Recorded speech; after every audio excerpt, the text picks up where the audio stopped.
നമ്മളെ കിച്ചണിൽ ഓരോ ചെറിയ ചെറിയ സാധനങ്ങൾക്കും എത്രത്തോളം പ്രാധാന്യം ഉണ്ടെന്ന് എനിക്ക് നന്നായിട്ട് അറിയാം കേട്ടോ. അങ്ങനെയുള്ള 3 ഐറ്റംസാണ് ഇന്ന് ഞാൻ അൺബോക്സ് ചെയ്യുന്നത്. ഇത് കണ്ടോ, ഒരു സിങ്കിൻ്റെ സ്ട്രെയിനറാണ്. ഇത് നല്ല യൂസ്ഫുൾ ആയിട്ടുള്ള ഒരു പ്രൊഡക്റ്റാണ്. നമ്മൾ പാത്രമൊക്കെ കഴുകി കഴിഞ്ഞാൽ നമ്മൾ സിങ്ക് ഇതുപോലെ അടിഞ്ഞ് കിടക്കും. കാരണം വേസ്റ്റ് ആയിരിക്കും ഇതിൻ്റെ താഴെ മുഴുവനും. പിന്നെ ഇതുപോലെ കോലിട്ട് കുത്തണം, അല്ലാന്നുണ്ടെങ്കിൽ കൈയിട്ട് വാരണം. പക്ഷേ ഈ ഒരു സ്ട്രെയിനർ നിങ്ങൾ വെക്കുകയാണെങ്കിൽ വേസ്റ്റ് മുഴുവൻ ഇതിൽ വന്ന് അടിഞ്ഞോളൂ കേട്ടോ. പിന്നെ അത് ജസ്റ്റ് എടുത്തിട്ട് നമുക്ക് വേസ്റ്റിലൊന്ന് കളഞ്ഞാൽ മാത്രം മതി. നല്ല അടിപൊളി യൂസ്ഫുൾ പ്രൊഡക്റ്റാണ് കേട്ടോ. 2 വരുന്ന കോമ്പോണ് കിട്ടിയിട്ടുണ്ടായിരുന്നേ.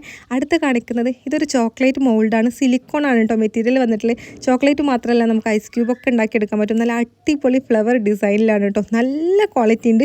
ഇതിൽ ഞാൻ ഐസ് ക്യൂബാണ് കേട്ടോ ആക്കിയെടുത്തത്. കാരണം ഇപ്പോൾ റംസാൻ ആയതുകൊണ്ട് നമുക്ക് ജ്യൂസിലേക്കൊക്കെ ഐസ് ക്യൂബ് നല്ല അത്യാവശ്യമാണ്. ഇപ്പോൾ ഇതെനിക്ക് നല്ല യൂസ്ഫുൾ ആണ് കേട്ടോ. നല്ല ക്വാളിറ്റിയുള്ളൊരു പ്രൊഡക്റ്റും കൂടെ അഫോർഡബിൾ പ്രൈസിലാണ് കിട്ടിയിട്ടുള്ളത്. അടുത്ത കാണിക്കുന്നത് വെറൈറ്റി ആയിട്ടുള്ളൊരു ഡിഷ് വാഷ് ക്ലോത്താണ്. 2 കേട്ടോ ഇതിൻ്റെ ഉപയോഗം. 2 തരത്തിലാണ് ഇത് വന്നിട്ടുള്ളത്. ഒരു ഭാഗത്ത് കണ്ടോ ഒരു മൈക്രോ ഫൈബറും, അടുത്ത ഭാഗത്ത് ഒരു സ്റ്റീൽ മെഷുമാണ് കേട്ടോ. നമുക്ക് പാത്രങ്ങളൊക്കെ തുടച്ചെടുക്കാൻ വേണ്ടിയിട്ട് പറ്റും. നമ്മൾ പച്ചക്കറി തുടച്ചെടുക്കാൻ, അങ്ങനെ ഒരുപാട് ഉപയോഗങ്ങളാണ് കേട്ടോ വന്നിട്ടുള്ളത്. എല്ലാതും നമുക്ക് അഫോർഡബിൾ പ്രൈസിലാണ് മീഷോന്ന് കിട്ടിയിട്ടുള്ളത്. മസ്റ്റായിട്ട് പർച്ചേസ് ചെയ്തോളൂ കേട്ടോ.